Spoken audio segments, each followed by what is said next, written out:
At some point last year, Folk by the Oak commissioned some musicians to write some music inspired by The Lost Words by Jackie Morris and Robert Macfarlane, and they were trying to get people together that had a mixture of instruments, a mixture of backgrounds.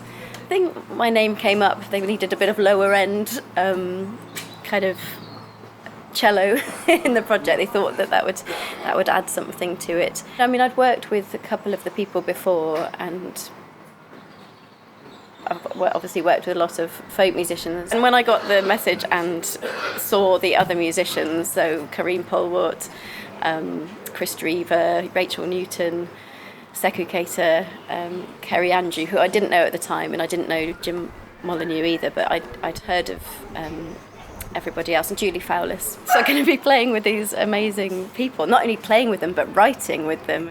Enter the wild with care, my love, and speak the things you see. Let new names take and root and thrive and grow.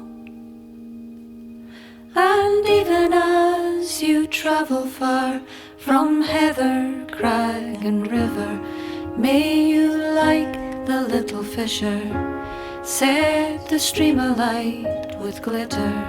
May you enter now as otter, without falter, into water. The first thing was to meet everybody. So in September last year, we all met up in the Lake District, and some of the people I was meeting for the first time, and some people I'd met before, and I'd never met Rob and I'd never met Jackie. So we had things in common to talk about, which was really nice, because it was a bit daunting. And yeah, then you wonder sort of whether it's going to be sort of slightly competitive, though. I think Folk by the Oak and this guy Neil Pearson, who was helping put it together, chose a really, really nice group of people. Look to the sky with care, my love, and speak the things you see. Let new names take and root and thrive and grow. Rob took us for a walk up Cat Bells in the Lake District, and some people were faster than others. He was quite a fast walker. He's used to it. Yeah, Karine Polwart's quite a good fast walker. And then I was probably somewhere in the middle. He must look at nature in a different way. I know, and it was nice, especially when we stopped and we could actually be together and we'd talk about where we were. And the fact that we had the language to describe it as well, I think, which the whole point of this book, The Lost Words, is that there's a worry that we'd lose that language to name and describe the places around us. Leave your little gifts of light, and in the dead of night, my darling, find the gleaming eye of starling, like the little aviator, sing your heart to all dark matter. So the end of that weekend, or the couple of days we were there, we all sat around the fire, still in the Lake District, and just kind of shared some songs, existing songs, around the fire, and everybody had a little go at playing something, which was quite daunting in itself, actually, I found it. But it just meant that you got to share what you did, and Rachel was playing her harp, and Kris was playing his guitar, and we got to know what the palette of instruments was, really, and voices and everything.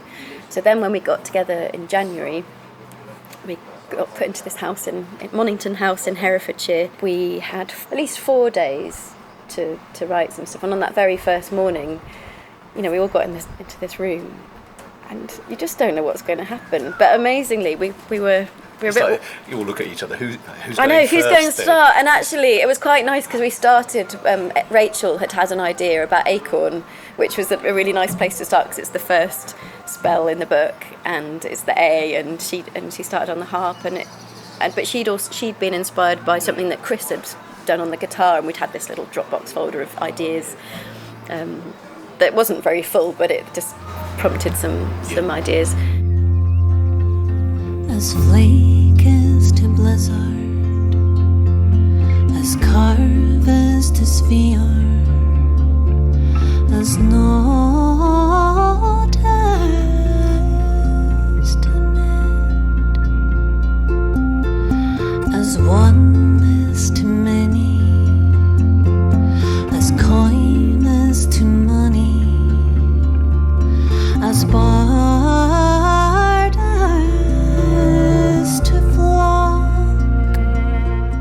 think after that we looked at Kingfisher, and Kerry was doing all these kind of sounds like, King, and Julie did some spoken word over it, and we did all these kind of fluttery sounds with the strings and stuff, and it just suddenly came alive, and Seckou with his kora, and it suddenly became this Kingfisher. It was amazing.